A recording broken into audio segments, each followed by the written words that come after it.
కామారెడ్డి జిల్లా దోమకొండ మండలం చింతామన్పల్లి గ్రామ శివారులో దారుణం జరిగింది. ముత్యంపేట్ గ్రామానికి చెందిన గొల్ల రమేష్ అనే వ్యక్తి చింతామన్పల్లి గ్రామ శివారులో అనుమానాస్పద స్థితిలో మృతి చెందాడు. గొల్ల రమేష్ ను చింతామన్పల్లి గ్రామానికి చెందిన గొల్ల పోచయ్య కొట్టి చంపేశాడని మృతిని కుటుంబ సభ్యులు ఆరోపిస్తున్నారు. గొల్ల రమేష్ ను కొట్టి చంపిన పోచయ్యతో పాటు మరికొంతమందిని అరెస్టు చేయాలని మృతిని భార్య డిమాండ్ చేసింది. చింతామన్పల్లి గ్రామానికి చెందిన పోచయ్యకు గత కొద్ది రోజుల క్రితం ముత్యంపేట గ్రామానికి చెందిన గొల్ల రమేష్ ఒక కారును విక్రయించాడు. ఈ కారు డబ్బులు పోచయ్య ఇవ్వకపోవడంతో రమేష్ తో గొడవ జరిగింది. ఇదే విషయాన్ని దృష్టిలో పెట్టుకుని రమేష్ కామారెడ్డికి బయలుదేరాడు. రమేష్ బయలుదేరిన కొంత సమయానికి చింతామన్పల్లి గ్రామ శివారులో అపస్మారక స్థితిలో ఉన్నాడని సమాచారం వచ్చిందని మృతుడి కుటుంబ సభ్యులు తెలిపారు. ఆసుపత్రికి రమేష్ ను తీసుకువెళ్లగా చికిత్స పొందుతూ మృతి చెందాడు. మొన్న పొద్దుందాకా ఉడక గొడవ అయింది. నిన్న పొద్దుగాల ఉడక గొడవ అయింది. పోయిండు పొద్దుందాకా వచ్చేదాకా తిన కూకున్నా చిన్నము. రాత్రి ఉడక పోతా అంటే అద్దాన్ని దొరకబడితే సపరేట్ కూకుండు. కూరగాయల కన్నా నిత్య పోతాడని పోయిండు. ఈ పని చేసి గొల్ల పోసే మీద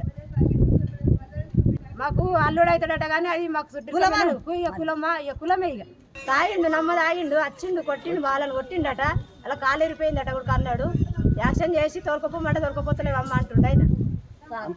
పోలీసారు అని ఇంత యాక్షన్ చేస్తున్నాను అంటుండు. తాగిండు ఏం కాదు అని చెప్పిండు. కూరగాయల కానీ పోయిండట. కూరగాయలకు పోయినోడు ఇక మరి బట్టికాడికి పోయిండా గొల్లపోసే ఇంటికి పోయిండా అది నిన్న కారు గొడవ అయిందట. ఆ కారుది ఈయనకి ఇచ్చేది ఏముందో ఆయనకు పోయేది ఏముందో మరి అవన్నీ మనకు తెలియదు. కాకపోతే ప్రస్తుతానికి అయితే ఈ గొల్లపోసే నాకు తెలిసిన మటు గొల్లపోసే బట్టికాడికి పోతే దోమినరా ఇంటికాడ దోమినరా అవి మనకు తెలియదు. వేసుకొని రా ఇంకా వేసుకొని ఆటోలో వేసుకొస్తున్నారు. పోలీసు వాళ్ళ బండి ముందట ఉంది, ఆటో అనుకుంది. నువ్వు చంపియంది నువ్వు పోలీసు వాళ్ళను ఎంబడబెట్టి ఆటో వదిలిచ్చే పని ఏముంది. దవన నువ్వు తప్పు చేసిండు అనుకుందాం. బాగా తాగిండు పడిపోయిండు.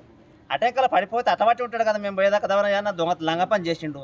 నీ పట్టికాడికి పోయిండు, దొంగతనం చేయొచ్చు.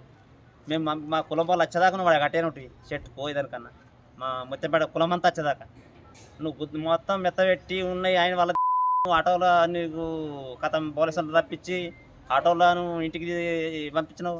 5 నిమిషాలు బతకడ. ఆ పోలీసు కానిస్టేబుల్ ఏమంటాడు, ఇది అంతా నటన్నే అది బుధవారం తాగి దిగింది దిగలేదని కానిస్టేబుల్ అంటాడు. అది ఏలు వలిపోయింది బొట్టి మీద ఏలు. అది తట్ట తలిగించుకున్నాను మళ్ళీ కానిస్టేబుల్ అంటాడు. అది తట్ట తలిగింది. అదంతా డ్రామాలు. మేము అన్నం ఇట్లా అంటే అన్ని చూసాక నోరు తెరుతున్నాడు. అనుమానం అంటే నిన్న గొడవైందాడు మొన్న.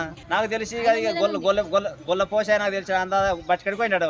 ఈ ఓళ్ళు కొట్టిస్తారు నాకు తెలిసి కానిస్టేబుల్ ఆ మాట అన్నాడు కాబట్టి యాక్షన్ అని ఎందుకన్నా బుధవారం కొట్టి నువ్వు వెళ్దామని పోలీస్ అయినా కొట్టిండా అని ఇచ్చినాక అది ఆ డ్రామాలు దిగుతుండదు. అది మొత్తం ఇంకా పొద్దు తాగింది పోలేదు అని పోలీస్ అయినా ఆవిడేమో అవసరం. దెబ్బలు తగిన ఉండే దెబ్బలు ఏర్పడుతున్నా రక్తం తగిలింది. నువ్వు తట్ట తగిలింది ఏం గుర్తు, ఆయన కొట్టింది ఏం గుర్తు ఆయనకు అవన్నీ.